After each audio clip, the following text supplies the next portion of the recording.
छत्रपति संभाजी महाराज मराठा साम्राज्य के दूसरे शासक थे। वे महान योद्धा और रणनीतिकार थे, जिन्होंने मुगलों के खिलाफ संघर्ष किया और हिंदवी स्वराज्य की रक्षा की। उनका जीवन वीरता, संघर्ष और बलिदान की अद्वितीय मिसाल है। छत्रपति संभाजी महाराज का जन्म 14 मई 1657 को पुरंदर किले में हुआ था। वे छत्रपति शिवाजी महाराज और उनकी पहली पत्नी सईबाई के पुत्र थे।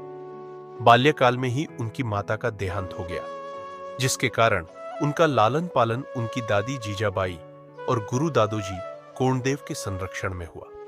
संभाजी को बचपन से ही शस्त्र विद्या, राजनीति और कूटनीति की गहरी शिक्षा दी गई।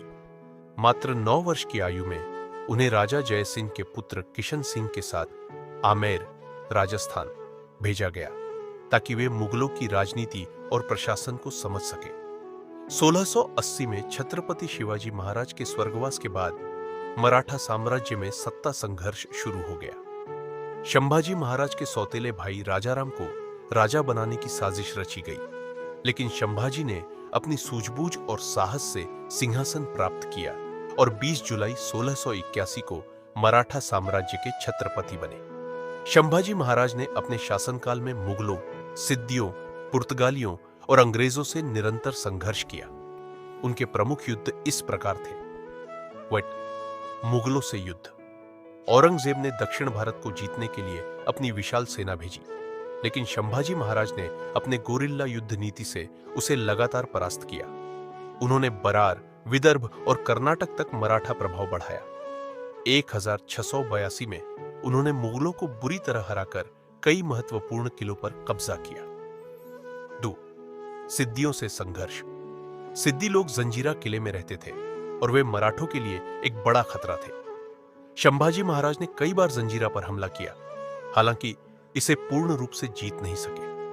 3. पुर्तगालियों से संघर्ष। पुर्तगाली गोवा में अत्याचार कर रहे थे और ईसाई धर्मांतरण को बढ़ावा दे रहे थे। संभाजी महाराज ने गोवा पर हमला किया और पुर्तगालियों को चेतावनी दी कि वे हिंदुओं पर अत्याचार न करें। 4. अंग्रेजों से संबंध। संभाजी महाराज ने अंग्रेजों से कूटनीतिक संबंध बनाए रखे, लेकिन कभी भी उन पर पूरी तरह से भरोसा नहीं किया। 1689 में जब संभाजी महाराज सांगली के पास वायशालगढ़ किले में थे, तब उन्हें गणेश और काटे नामक एक विश्वासघाती सरदार ने धोखे से पकड़वा दिया। मुगल सेना ने उन्हें बंदी बना लिया और औरंगजेब के सामने पेश किया। औरंगजेब ने संभाजी महाराज को इस्लाम कबूल करने का प्रस्ताव दिया, लेकिन उन्होंने इसे दृढ़ता से ठुकरा दिया। इसके बाद उन्हें क्रूरतम यातनाएं दी गई। उनकी आंखें फोड़ने का प्रयास किया गया, नाखून खींच लिए गए और शरीर पर लोहे की गर्म सलाखों से दागा गया। अंततः 11 मार्च 1689 को तुलापुर में उनका निर्दयता से वध कर दिया गया। संभाजी महाराज का बलिदान व्यर्थ नहीं गया।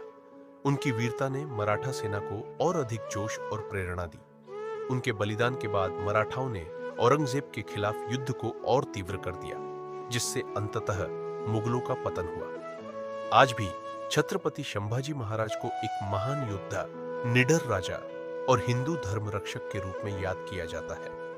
महाराष्ट्र में वे आदर्श वीर पुरुष माने जाते हैं और उनका नाम हमेशा स्वराज्य की स्वतंत्रता के प्रतीक के रूप में लिया जाता है। छत्रपति संभाजी महाराज ने अपने अल्पकालिक जीवन में अपार वीरता, बुद्धिमत्ता और साहस का परिचय दिया। उन्होंने अपने पिता शिवाजी महाराज की विरासत को आगे बढ़ाया और मुगलों के खिलाफ अपने अंतिम क्षण तक संघर्ष किया। उनकी शहादत भारत के इतिहास में एक गौरवशाली अध्याय है।